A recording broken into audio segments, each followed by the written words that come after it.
Bonjour, Céline toujours. Euh, Aujourd'hui, ah, j'avais oublié qu'il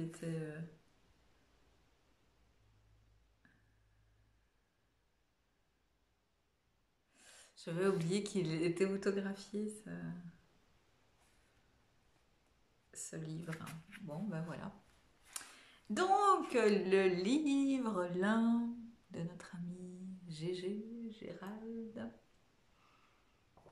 Donc c'est un livre de questions posées par Pierre Leray Guimet et Gérald qui y répond. Et ce qui est sorti aujourd'hui, c'est sortir de la peur, qui est un thème quand même pas mal d'actualité là, qui en même temps est toujours d'actualité, il me semble. Ok. Donc les questions à chaque fois sont posées par Pierre et Gérald y répond.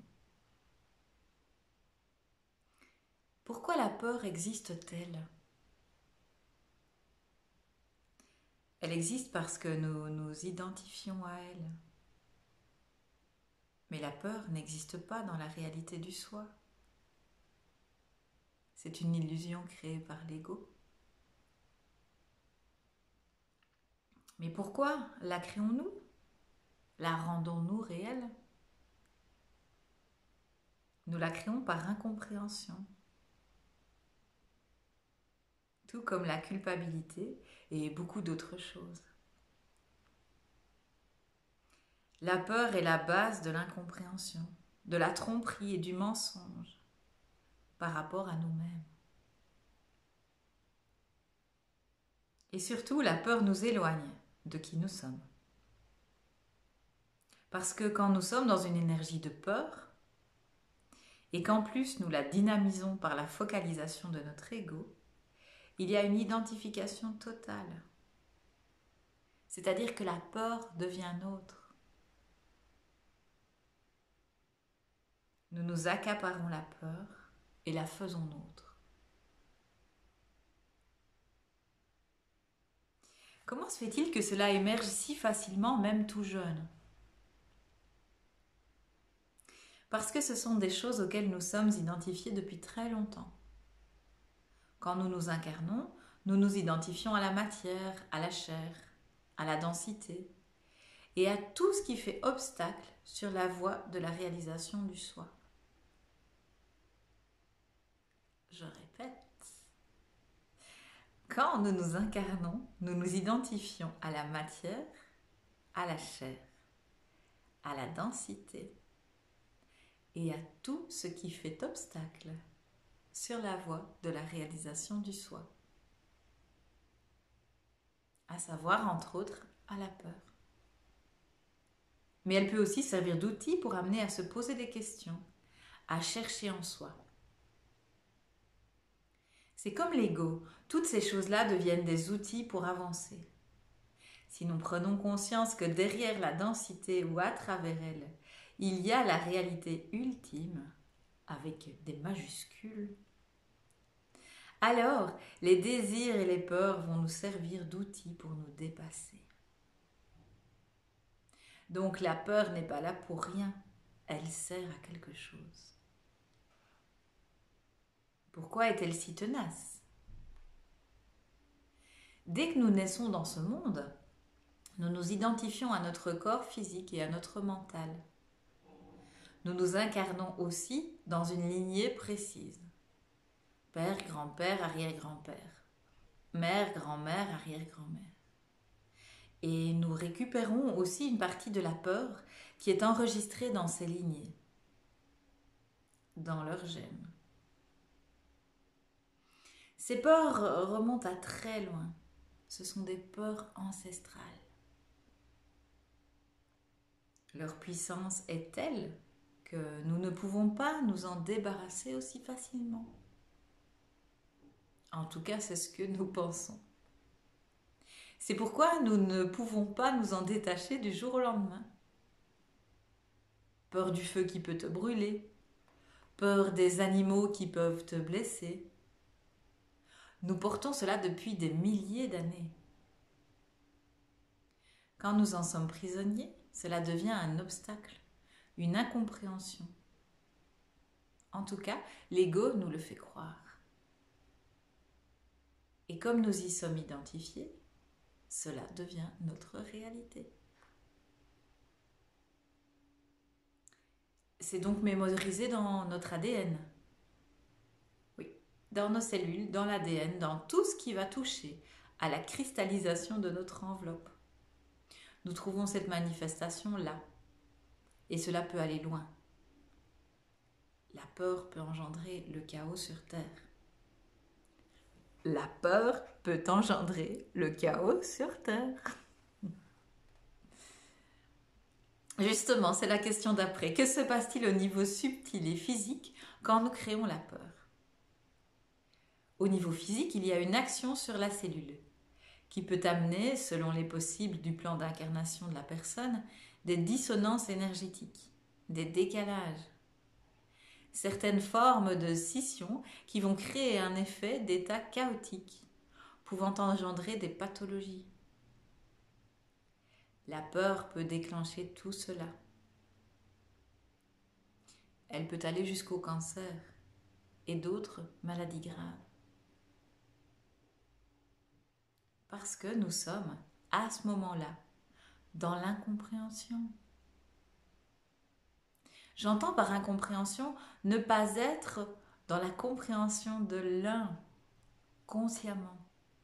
De l'un, consciemment. Et au niveau subtil, en étant identifié à la peur, émergeant au niveau subtil des champs d'énergie, au niveau subtil des champs d'énergie autour de nous. Ces champs sont créés par nos pensées et sont alimentés par elles. S'ils sont dynamisés régulièrement, ils prennent de plus en plus de puissance. Ils peuvent même presque devenir une entité à part entière. Leur but, comme toute chose créée, sera d'avoir envie de vivre, de rester en vie. Bien sûr, tout cela n'est qu'une illusion. Mais si nous continuons à nous identifier à nos formes pensées, qu'elles soient positives ou négatives, que vont faire ces dernières?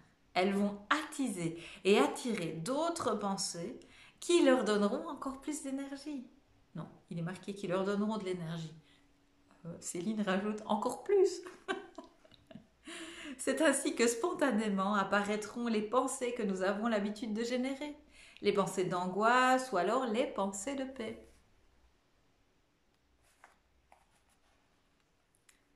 C'est un cercle vicieux ou vertueux en fait. Exactement. Et c'est pour ça qu'il est constamment dit: soyez vigilants dans vos pensées, maîtrisez le mental, etc. Ce n'est pas pour rien que tous les sages transmettent cet enseignement depuis des millénaires.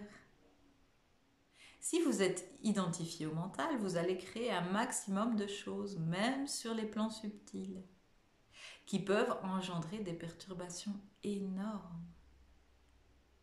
Cela amène des gens à la souffrance, à la destruction, au suicide ou aux guerres. Cela peut mener au chaos, dans le sens négatif du terme. Car il y a aussi un autre chaos dans la partie non manifestée de l'univers. Le chaos créatif, le chaos de la source. C'est-à-dire le chaos qui est une base fondamentale. Le substrat d'où sont générés les univers. Ah d'accord, rire de Pierre. Mais c'est vraiment ça, c'est un marasme duquel nous n'allons pas nous sortir si nous ne nous désidentifions pas. Nous plongeons dedans jusqu'à atteindre le fond. C'est l'identification qui mène à cela. Il suffit de voir comment les gens agissent lorsqu'ils regardent la télévision.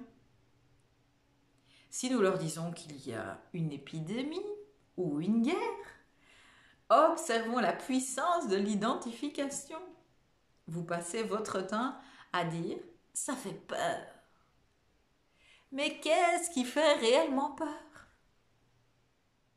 Il y a quelques jours, une femme m'a appelé pour me conseiller de prendre une assurance par sécurité.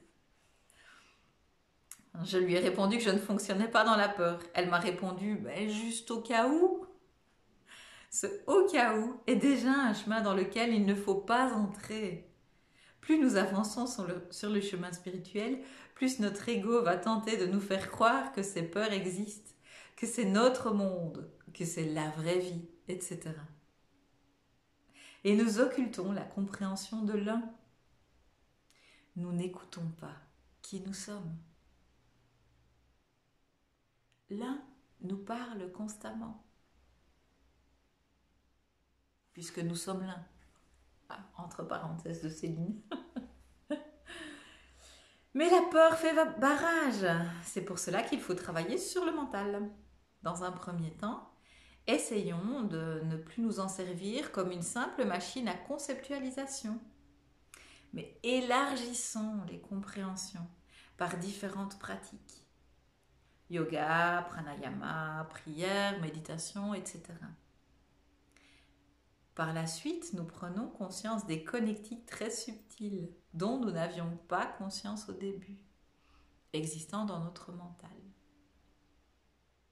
Ces connectiques vont nous permettre d'en modifier l'utilisation et ainsi de nous servir du mental différemment, de le contrôler, de le gérer de mieux en mieux.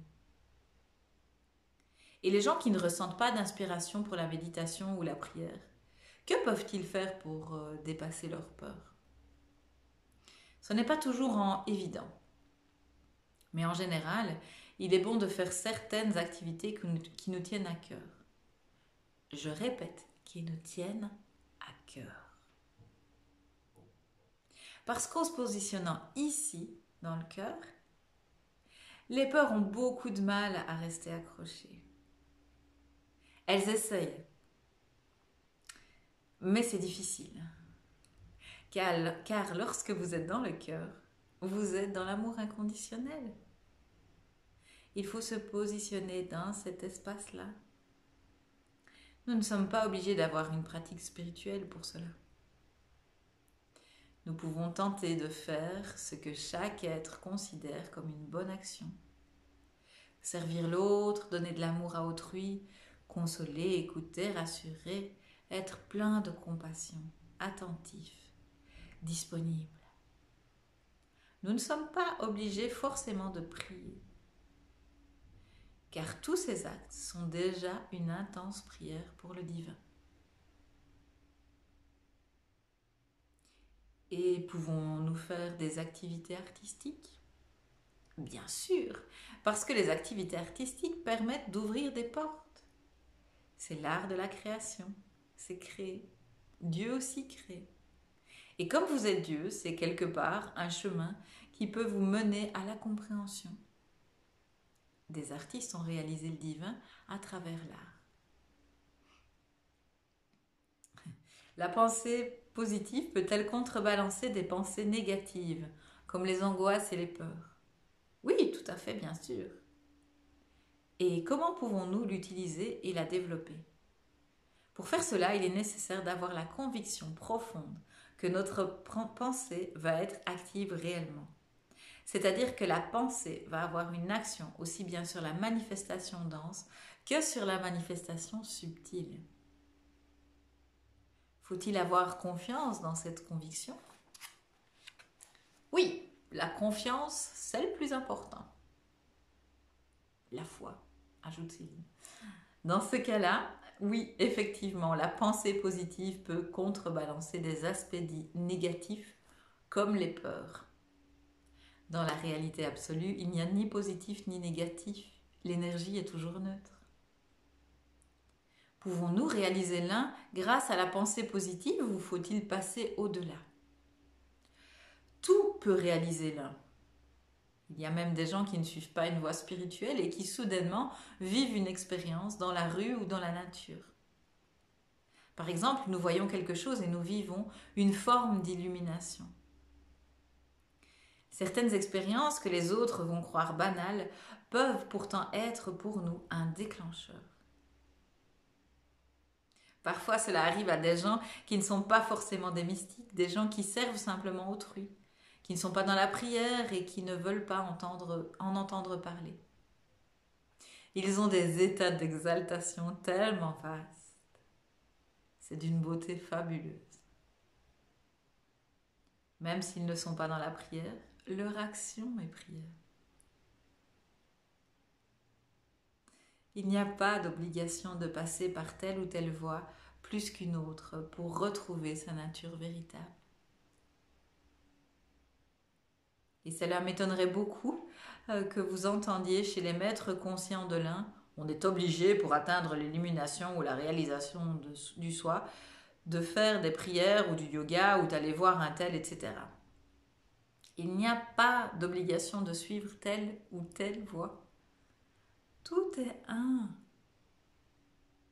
Nous pouvons réaliser Dieu en passant par n'importe quelle voie qui existe dans l'infinité de l'un. Sauf que les choses ne sont pas simplement conscientisées. La conscience est une science de la connaissance, mais ce n'est pas une science au sens scientifique, au sens de scientifique. C'est une science de la connaissance ultime.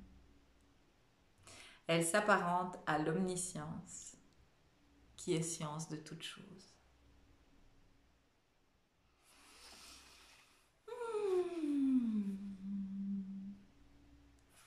J'arrête là pour aujourd'hui. Donc Gérald, Ben Mersouk, l'un, il n'y a que l'un. Si vous avez envie d'entendre d'autres lectures, n'hésitez pas à me contacter sur le canal Telegram. J'ai un petit groupe où je partage différentes lectures. À bientôt!